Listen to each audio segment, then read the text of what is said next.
ഇന്നലെ വൈകിട്ട് തുടങ്ങിയ മഴയാണ്, ഇതുവരെ തോർന്നിട്ടില്ല. ഞാനിന്ന് ചപ്പാത്തിയും ഗ്രീൻ പീസ് കറിയാണ് ഉണ്ടാക്കിയത്. ഇന്നിവിടെ റെഡ് അലർട്ടാണ്, അതുകൊണ്ട് കുറച്ച് സാവധാനത്തിലാണ് പണികൾ തുടങ്ങിയത്.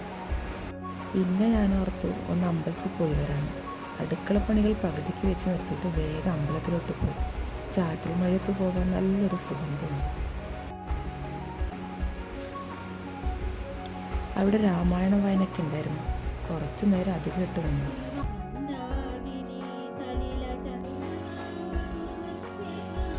പിന്നെ വീട്ടിലെത്തി ബ്രേക്ക്ഫാസ്റ്റിൻ്റെ ബാക്കി പരിപാടികൾ ആരംഭിച്ചു.